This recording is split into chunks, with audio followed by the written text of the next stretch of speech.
Hello and welcome to the 0% Club, a podcast where we watch and review 0% rated movies on Rotten Tomatoes so that you don't have to. I'm your host, Evan James, and as always, I am joined by our two experts that specialize in no good, terrible, awful films.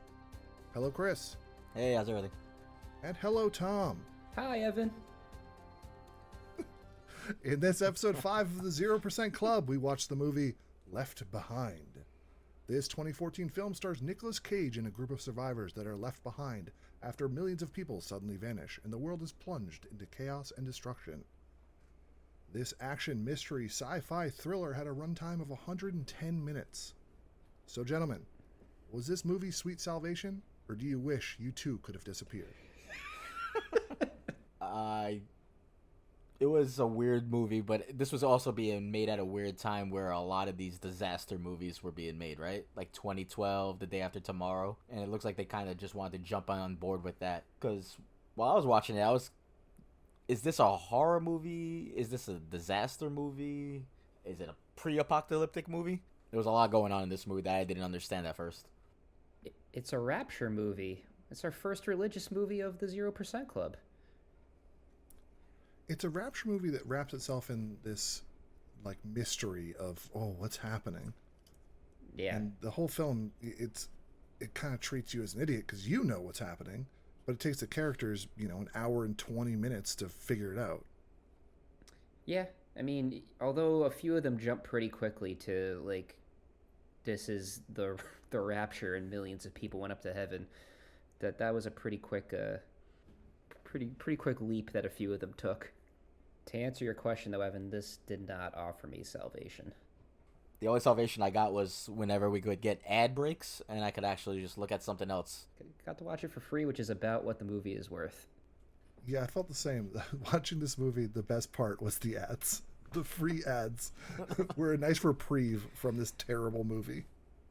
You didn't think it hit on the rapture well enough for you? The rapture part was actually kind of the best part of the film to me. That whole mystery, like at the very beginning where they're on the plane, the children just disappear, people freaking out. That was actually interesting. Although the mall version was the opposite. That was terrible. They jumped to looting so quickly. Like everything about the mall scene was just awful. Isn't that why they didn't, get raptured, Evan? Because they're ready to loot that fast? But there's so many of them. Like, society crumbles in an instant. The second, all these people aren't like, oh my god, what's going on? They're like, rob this old lady, go. Can anybody guess what the most looted item was in that whole movie?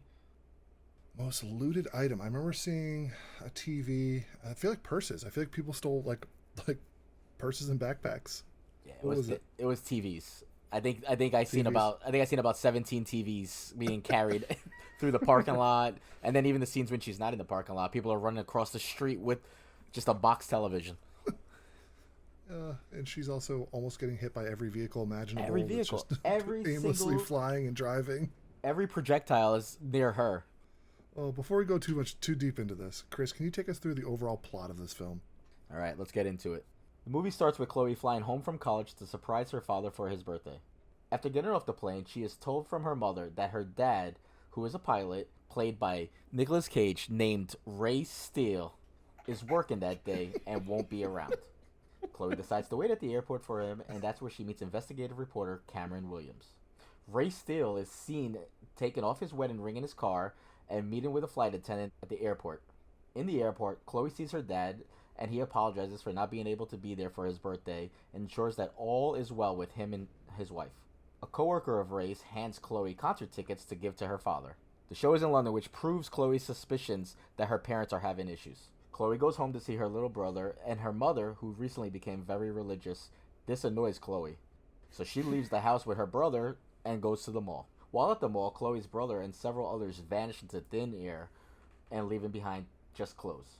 All hell breaks loose, and Chloe makes her way back home through mayhem. On her way home, she sees a TV report that all children and some adults are disappearing all over the world. The same events are happening on Ray Steele's flight, and panic is setting in, but to a much smaller scale. Ray can't get in touch with ground control and has a collision with an unpiloted plane in the air. This causes loss of fuel, and Ray decides to turn the plane back to New York. Back on the ground, Chloe makes it home to see that her mother has also disappeared. She goes to the family church where the pastor is, and he explains that God has taken all the true believers. On the plane, Ray finds out that all the adults that were taken were religious as well. He went through their stuff, and they all have some religious memorabilia on them. This makes him tell the flight attendant that he's been flirting with this whole time, that he's married, which causes some problems, but they decide that they're going to get through this together and get this plane back on the ground. Back in New York, Chloe climbs a bridge, planning to kill herself, assuming that her whole family is gone.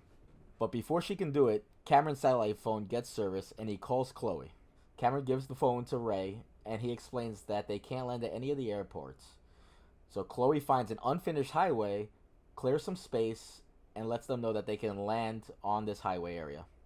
The plane crash lands, and Chloe meets with Cameron and Ray. Cameron says it looks like the end of days.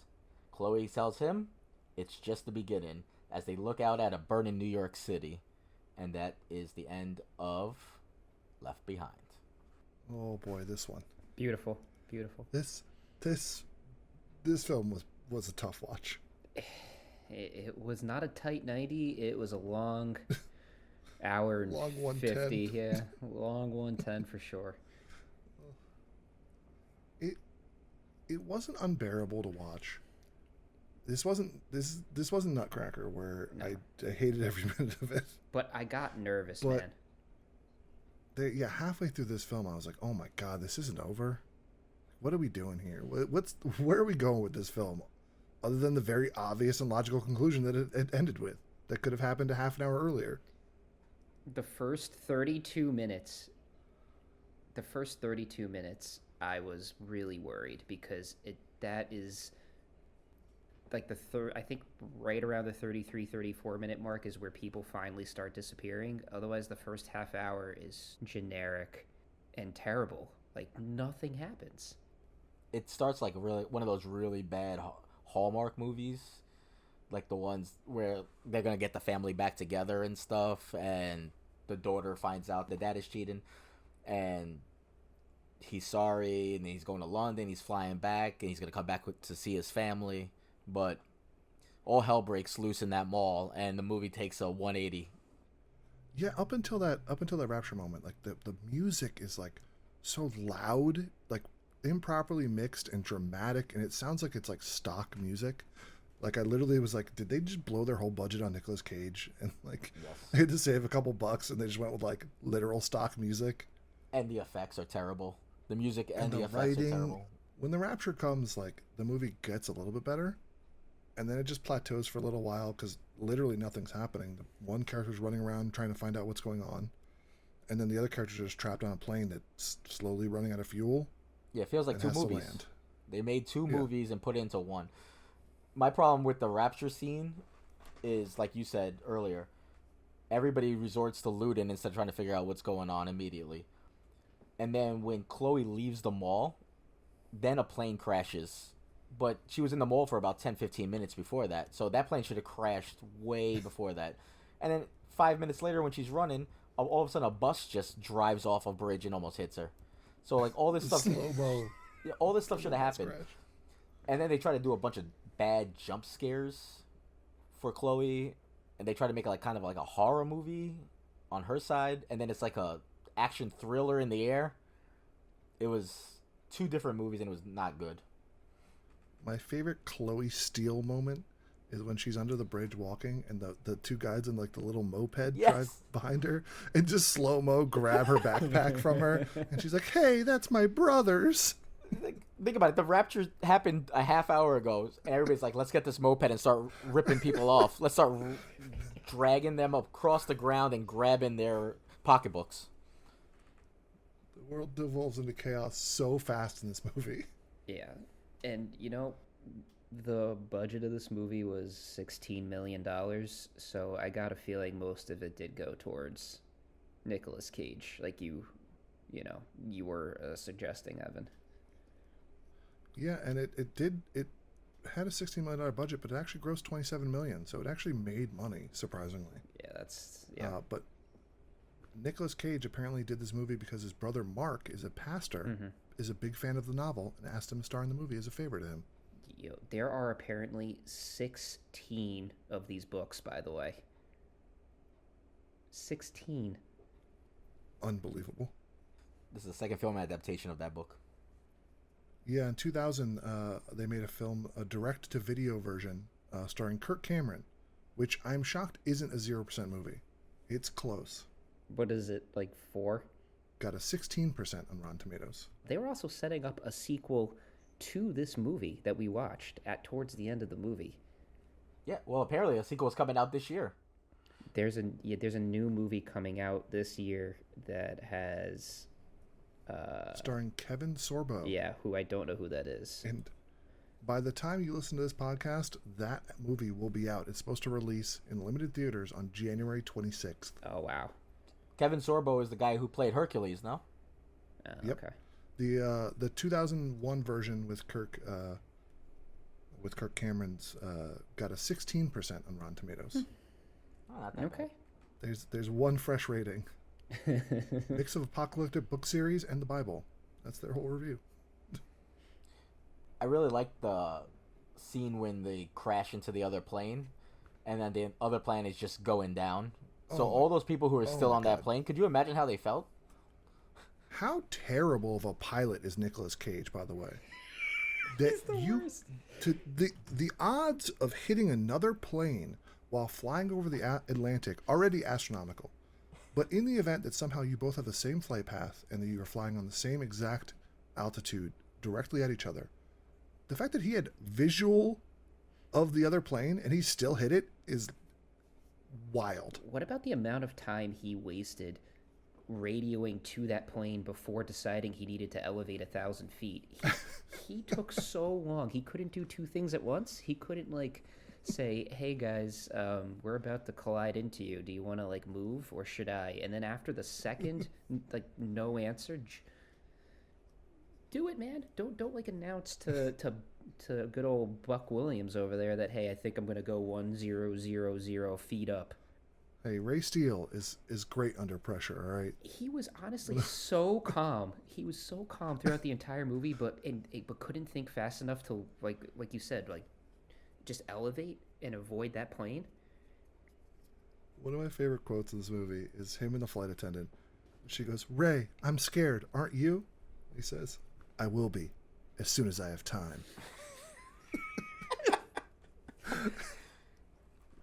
How many times Ray does Buck Steele. Williams have to say that he's an investigative reporter? He yeah. he announces it about 7, He 8 loves times in the movie. Just shoving his camera in everybody's face, too. Speaking about shoving cameras in people's faces, what about the mom who lost her 2 kids on the plane, who just pulls out the gat, and then she says, "How about I shoot you in the face?" I get that she must have gotten it from the flight marshal who vanished, but they don't show that at all. So she just pulls out a gun. She's never over on that side of the plane at all, and suddenly she has a gun. Definitely cut that scene that she picked it up from the marshal. Yeah, a role, by the way, originally was supposed to be played by Tia Mowry from Sister. We were also supposed to get Ashley Tisdale in this movie, Yeah, she was supposed to play Chloe Steele. but she backed out.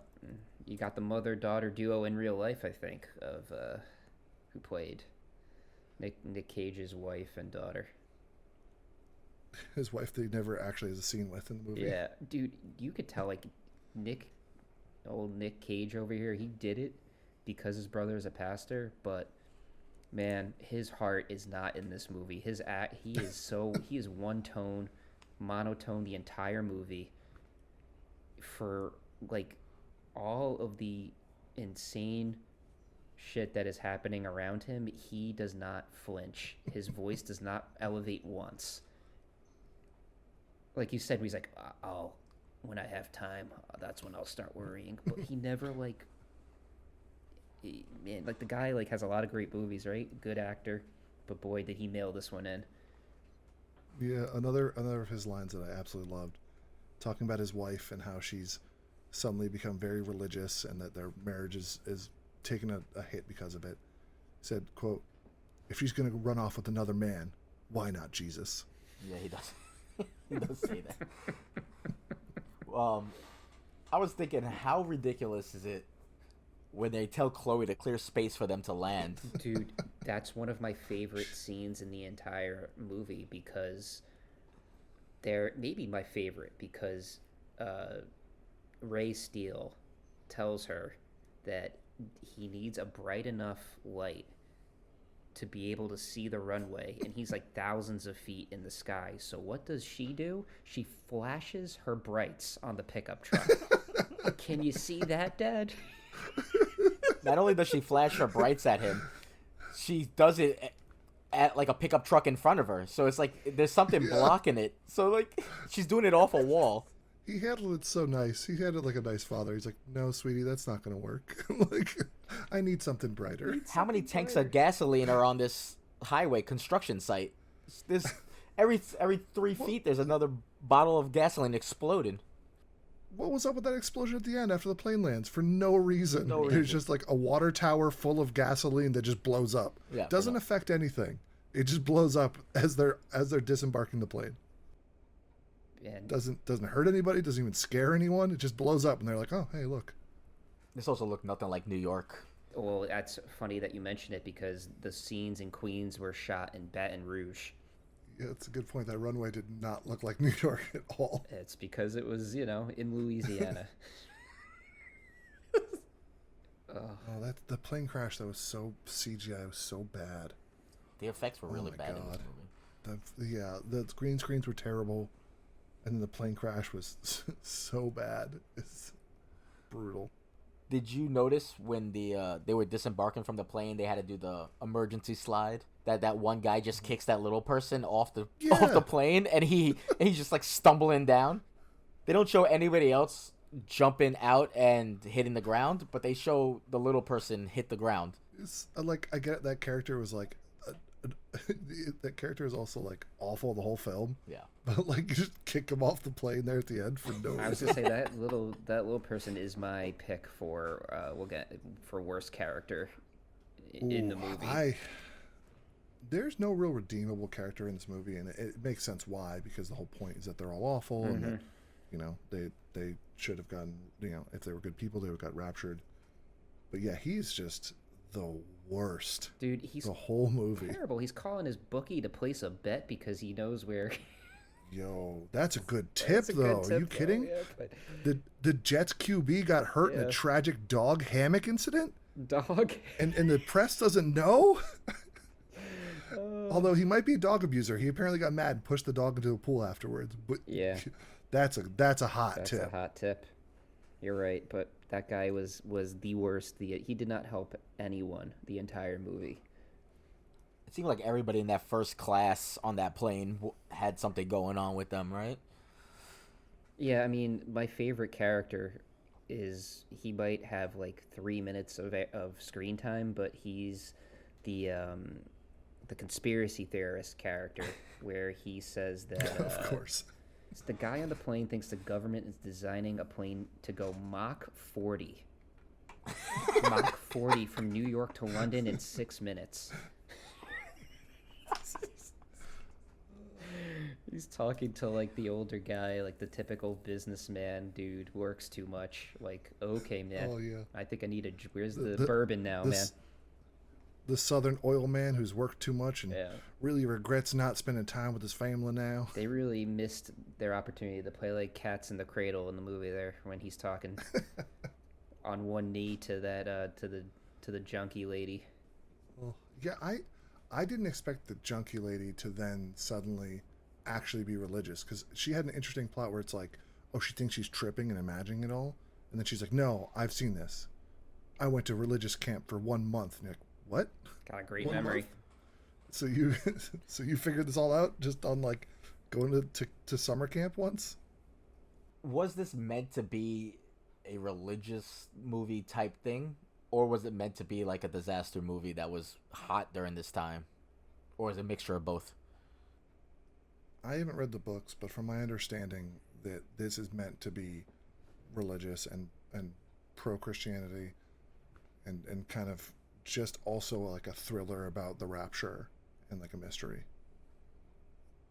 It's definitely a religious movie because of all the, it's overtly talking about the rapture, and John 3:16 gets mentioned in it, and I think they were trying to mesh the two for sure. Like it's like, you're right, the day after tomorrow meets like this religious, religious movie. Well, this movie was supposed to be this pro-Christian movie that Christians would love, but it ended up being hated by everyone equally. So let's jump into some critic reviews for this film.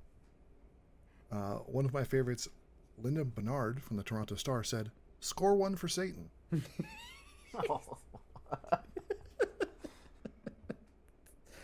Joshua Starnes from comingsoon.net says, "I am now relatively certain that there is a hell and is a darkened theater with no doors shown, left behind on loop for eternity."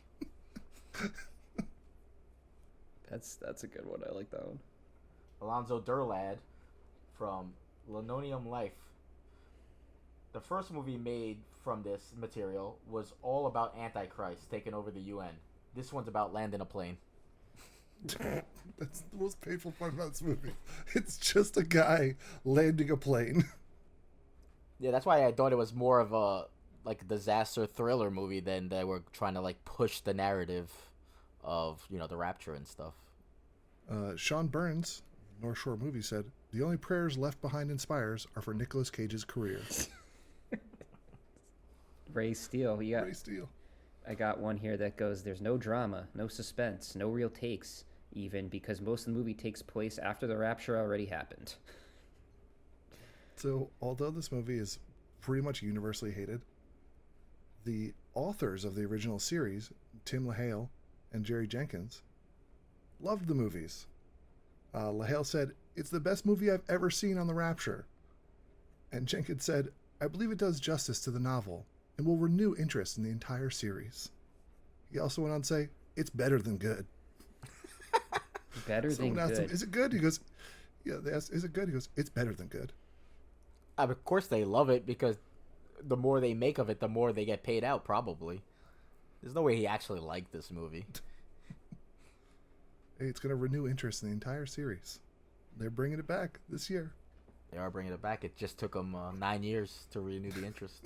I got Christopher M. thinks that the rapture is never going to happen. He does not think all the good people are going to be taken to heaven body and soul naked so Jesus and the Antichrist could go all Mortal Kombat. So Christopher M. not buying it. More fan reviews. Regina G said, "Glad this movie is downright forgotten because it's complete trash. They should leave this movie behind the dumpster." Half a star. I got December 11th of 2022, the greatest movie of all time. Okay. Wow. There you go. But that coward didn't leave their name on that review. Ooh. Hey, anonymous to anonymous, No. Joey G said, "This movie is horrifically awful. I feel it's even worse than Jaws: The Revenge. The filming and writing look broken, and it doesn't belong in a film." Worse than Jaws: The Revenge. No, we'll get into that. I gotta agree. Yeah. Ooh, yeah. I got Andy N. Most of the time, I need to reflect for a while before reviewing a movie. Not in this case. This is the worst movie I've ever seen! Exclamation point. Do either of you remember this movie coming out? No. No, not at all. The thing about this movie too is that just because we have a common theme with the actors here, Left Behind was nominated for 3 Razzies. Okay. Worst Picture, Worst Screenplay, and Worst Actor. And it lost all 3 categories to Saving Christmas, starring Kirk Cameron. Who starred the original Left Behind film? There you go. It all comes full circle. Oof. There you go. Left Behind wins. The Left Behind cinematic universe. It seems like we gotta watch Saving Christmas in 10 months. That one has been requested. It's been requested for us. I think that's our next Christmas movie to suffer through. I don't know. The whole thing is so ridiculous. Like the acting, like the flight attendant, just like feigning ignorance that this guy is not married. She doesn't do a very good job of being shocked. She just gets offended when he brings up that it might be the rapture, and he's got a theory, and she's like, "You've never spoken about God before. Where's this coming from?" It's like, he just showed you the evidence. I mean, I'm not gonna rule things out when people start disappearing in front of me into thin air. Right? Yeah. They're like, aliens, how could it be? You just saw half this flight literally vanish and their clothes are still here. Like you're not gonna go outside the box at all with your thinking. I got a fun one. Did you guys notice that they're going on a flight to London and Nicolas Cage's character, Ray Steele, doesn't have any luggage? You're right. He doesn't. Did the flight? I don't think the flight attendant did either. She had they were planning to spend like a whole weekend together. She had a full. No, she had her whole like luggage, like that you'd see like if you're in an airport and you see the whole flight crew walking. She was prepared. He was not. He had the clothes on his back. And they were planning to go to a concert while they were there. Yeah. U2. They were going to see U2. He didn't get the seats that he wanted either, so he was disappointed in that. Did you guys realize the entire time they were in the plane it was pitch blackout? But in New York, 3 hours away, according to when the rapture happened, the plane was about 3 hours away, was bright in the middle of the afternoon. I mean, you know, when I was reading stuff online, there was many airplane and flight aficionados who said there were many things wrong with the flight path, how long it took, all the things that Nick Cage did wrong in doing like Mayday. So I don't think they really did their research on the standards his role there. In Con Air, his role in Con Air wasn't enough to make this one pass. I don't think so. So guys, cards on the table. Does this movie deserve its 0%? Tom? Yeah, I think it does. I it's not interesting. It's not the worst movie we've watched, but there's just not. It doesn't do what it's supposed to do. It's a religious, like, pro-Christianity thing, but you don't really. It's a disaster movie, but they don't succeed in either one of those. The star of the movie seems completely uninterested in being in the movie, and no one else around him is interesting. Like, none of the characters are interesting at all. They wanted the investigative reporter to be like, you know, the glue that holds the whole movie together, I feel like, along with Nick Cage, but he's not great either. Yeah, I think it deserved its 0%. Evan? I have to agree. I think it deserves its 0%. I was tempted to just go like maybe like a 2-3%, because 0% seems a little bit too harsh. Like, there's parts of this movie that I didn't despise that were somewhat entertaining when the rapture happens and there's a little bit of intrigue, but the rest of the movie is just so awfully like produced, acted, edited, and the written, like everything is terrible. I have a note here from watching the movie that I said, I wish I could watch this on 2x speed. Like, there was a moment in this movie where I was like, I want to see what happens, kind of just for the sake of this, but I just wish we could move this along. Chris, how'd you feel? I too feel like it's a 0%, but I also am interested in watching the sequel to see how it all goes with the Antichrist and stuff. I mean, we ended with New York burning. I want to see how that ends up. But overall, the acting was bad, the writing was bad. They were like making two movies. The plane was a completely different genre and tone than when they were in the city or in New York. And the biggest believer in the movie, the wife, Ray Steele, says, oh, she predicted this the whole time. Like, she knew this was going to happen. You never hear her say that in, like, the 5 minutes she's on screen. Like, there's so many things wrong with this movie. Yeah, I was also going to say, I'm disappointed that she disappears. And, you know, that's Lorraine Baines from Back to the Future. And we never get to see her and Nick Cage together in the movie. She had 1 minute of screen time. 1 minute of screen time. She fights with her daughter, and that's it. Yeah, she was just there to show that Chloe's really annoyed that she got deep into religion. And that's really all that happens, and then she's gone. So where's this rank for us? I personally think this is just above Nutcracker in worst films we've seen. I would agree. I think this is the second worst one we've watched. I think the Nutcracker is that's really going to be a tough one to beat. Keep saying it, but that was truly awful. This one, wasn't as painful as a Nutcracker, but yeah, I have it as number 2 in our worst ones we've seen. I was fighting with myself a little bit between Transylvania and this, but this was just, like I said, it's just bad. It's all over the place. At least you know what you're getting with Transylvania. It's just gonna be one bad teen movie, whatever it is. This is just trying to be something it's not. Right, Transylvania is terrible, but at least it's not trying to be 2 different movies. It's trying to be a raunchy, like, teenage, like, comedy thing, and that's, like, what they do. They try to stick to it. It was shorter, which helped, and I got some laughs out of it, like we said in the podcast, which also helped. So I think it's a little bit better. And you know what you're getting when you go into it, unlike this, Right. where I had no clue what was going to happen. Exactly. Yeah, that movie had no pretense of anything other than what it actually was. Ridiculous, raunchy comedy, shock comedy. This tried to have a deeper message, tried to have some intrigue, and it just wasn't there. It didn't hit any of the notes it was trying to hit. Are we in agreement that Melvin is the worst character? Yeah. The little person who's gambling, threatening people, getting kicked off the plane at the end. Yeah, he was the worst character for sure. He was by not nice far, and never even tried to be nice and helpful, while other people did, even though they were nervous and scared.